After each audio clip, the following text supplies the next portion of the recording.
Dans cette vidéo, je vais essayer de répondre à la majorité de vos questions concernant l'achat sur Alibaba depuis l'Afrique. Je ne sais pas si dans mes vidéos précédentes, je n'avais pas été assez explicite. Néanmoins, dans celle-ci, j'espère que vous allez mieux comprendre le processus. La première question me vient du Congo-Kinshasa. Je tiens à saluer tous mes abonnés du Congo-Kinshasa. Alors, cette personne a commandé sur Alibaba, mais elle ne sait pas comment réexpédier son colis vers son pays d'origine et elle a peur que son colis puisse être volé. Donc, pour répondre à cette personne, prochainement, si vous commandez sur Alibaba, il faut d'abord avoir l'adresse d'un agent de transit. L'agent de transit, c'est celui qui doit réceptionner votre colis en Chine. Et c'est ce dernier qui va également renvoyer votre colis vers votre pays d'origine, pour ne pas dire votre ville d'origine. Donc, lorsque vous contactez un fournisseur sur Alibaba, très souvent, il vous demande « Est-ce que vous avez un agent de transit en Chine ?» Vous lui répondez « Oui ». Donc, il va vous demander de lui envoyer l'adresse de cet agent de transit. C'est ce que vous devez faire. Vous copiez l'adresse de votre agent de transit et vous collez dans la conversation. Dans Alibaba, il y a deux parties. Pour ceux qui utilisent Alibaba dans la zone francophone, si vous êtes dans un pays francophone, vous utilisez sûrement la traduction française vers la traduction anglaise. Lorsque vous écrivez le texte en bas, s'affiche en français. Vous écrivez en français et en haut, vous avez la traduction en anglais. Et c'est cette traduction-là que votre fournisseur va recevoir. Ce que vous ne devez pas faire, c'est copier l'adresse de votre agent de transit dans la partie française. Parce que si vous copiez l'adresse de votre agent de transit dans la partie française, vous allez automatiquement traduire l'adresse en anglais. Et si vous traduisez l'adresse en anglais, ça changera de sens. Il peut y avoir une erreur dans la traduction et le fournisseur va envoyer votre colis vers la mauvaise adresse. Donc, ne copiez jamais l'adresse de votre agent de transit dans la partie française. Allez directement dans la partie anglaise et copiez l'adresse de votre agent de transit dans cette partie-là. On passe donc à la deuxième question. Un abonné qui a posé la question suivante. Est-ce qu'en commandant un téléphone aux États-Unis et que ce téléphone-là passait par la France, y a-t-il une possibilité que la douane française puisse retenir le colis? Je ne suis pas douanière, donc je vais me baser sur mes propres expériences. Toutes les fois où j'ai commandé, que ce soit sur Alibaba ou sur AliExpress ou encore d'autres sites, et que mon colis passait par la France, je n'avais jamais eu de problème avec la douane française. Très souvent, lorsque vous passez par un agent de transit, ça veut dire que le colis ne va pas s'arrêter en France. La douane n'a pas l'habitude d'arrêter ce genre de colis. Les colis qui vont chez les agents de transit pour partir dans un autre pays. Ils n'arrêtent pas souvent ces colis-là, à part si vous avez envoyé un médicament qui est interdit en France ou si vous avez commandé quelque chose de dangereux.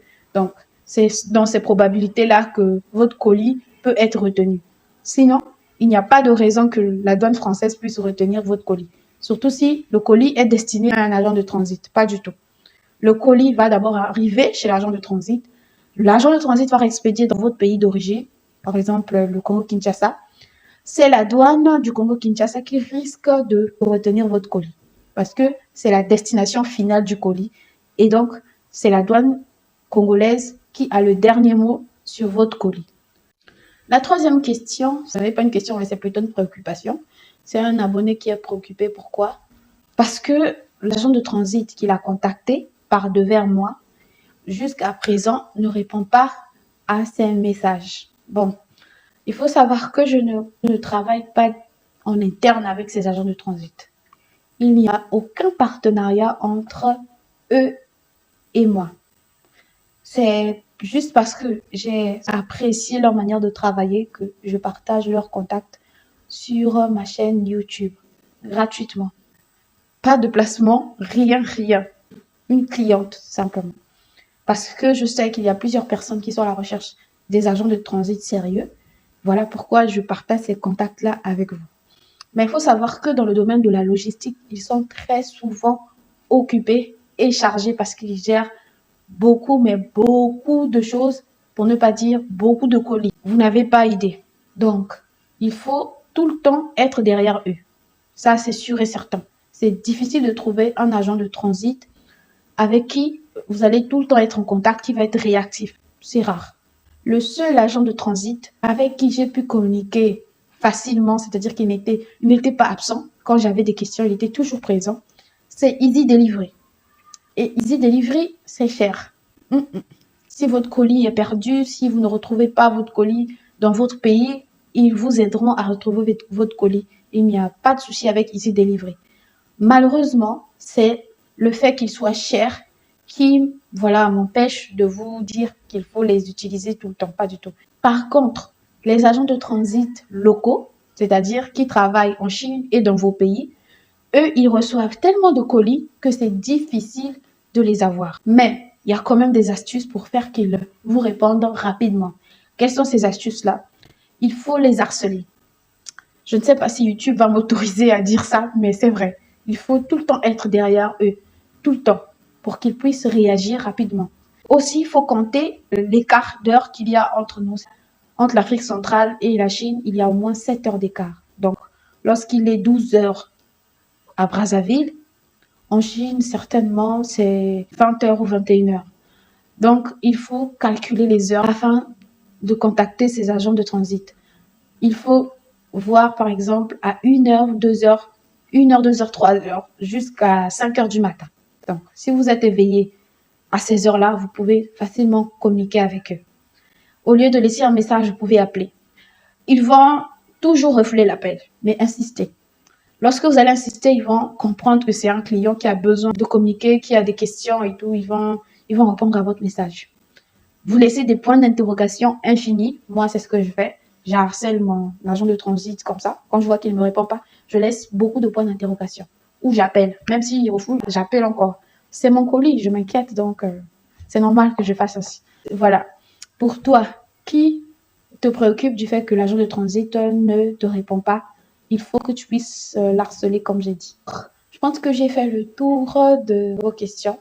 Il y en a encore, mais ce sont les mêmes questions qui sont formulées d'une manière différente. On va récapituler. Lorsque vous commandez sur Alibaba, vous commencez par discuter avec le fournisseur. Vous lui donnez la quantité que vous désirez commander et lui, il va vous demander si vous avez un agent de transit en Chine.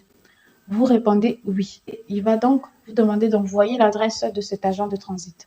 Vous copiez l'adresse de l'agent de transit sur la partie anglais, petite traduction en anglais, vous envoyez au fournisseur. Ensuite, vous écrivez votre identité afin que le fournisseur puisse marquer cela sur votre colis pour ne pas que votre colis puisse arriver en anonyme chez votre agent de transit.